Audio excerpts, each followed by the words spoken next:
Hey boys and girls, welcome back to another episode of New Stuff TV, the untechnical tech channel. I'm your host Antoine, 2TVs Richardson, because today we're going to be doing a quick comparison of the Hisense U8N from 2024 and the Hisense U8QG from 2025. Now this is going to be a comparison, yeah, it's a comparison, but it's really going to be a battle of some small details that are going to really matter to me, but to a lot of other you people, it might not make a difference at all. Now, the first two things I noticed like right off the bat as far as differences between the two is going to be the sound quality and the build quality. But let's delve into all of that once we get a quick word from today's video sponsor. You know, I've been meaning to tell you guys that Valerian is having a first anniversary sale for the Vision Master Pro 2 triple laser projector. I've had mine for about 8 months now, and I can sum that bad boy up in one word: cinema. We like to fire this thing up on the big movie nights when we want to get that theater experience. It's got Google TV built in, so you can stream Netflix, Prime, and any other platform without having to go hook up exterior devices to it. And the 4K triple laser system highlights true to life color with deep contrast, so everything looks like Hollywood intended it to. And with the low input lag and up to 240 Hz refresh rate, the gaming on this thing has been nothing but slick. Oh, and just to make sure you don't lose out on any other details, the optical zoom maintains every pixel when you're setting this thing up. Right now, during the anniversary sale, you can pick one up at the lowest price. Save up to $15.78, plus you could win a full order refund. And if you buy the Pro 2, you'll get a screen, a mount, and 3D glasses for free. Now it's time to get back to our regularly scheduled program. All right, let's jump into it. So I've been trying out all these free apps like Pluto TV and Tubi and Google Free Play. I went to Google Free Play first, and the first thing I noticed was that the menus were sharper. Like it was weird. The menus were just sharper, and then I went back to the home page and then all the UI and stuff, and that's when I started to notice that the UI, all the overlay and stuff, that's actually sharper too, and it has like this refresh to it. It's hard to put my finger on what they actually did, but it definitely has a refresh, and it looks a lot sharper and a lot cleaner. Now, since I brought up the UI, let's talk about the speed of the U8QG.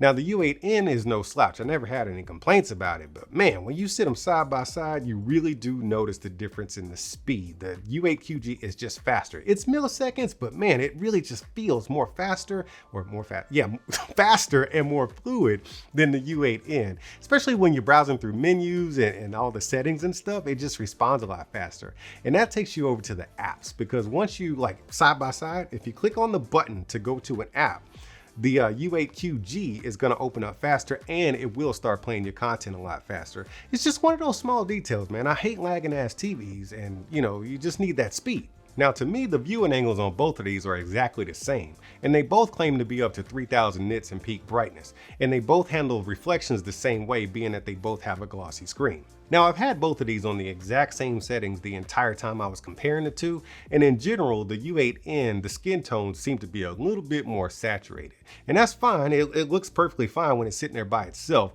but once you sit it side by side with the U8QG, you start to notice how saturated it is, and it makes the U8QG look that much more natural.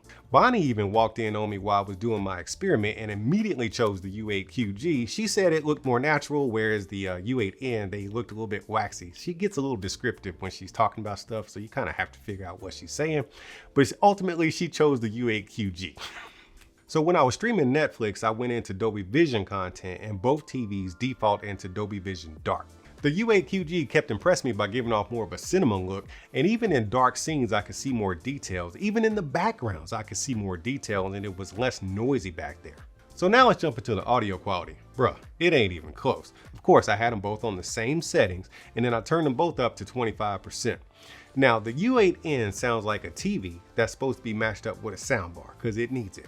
But then you turn on the U8QG, and that sounds like the soundbar that you should have paired the U8N up to. Man, that thing sounds so freaking good. They definitely spent some quality time tweaking and tuning and adding more speakers into the U8QG, because that thing sounds fantastic.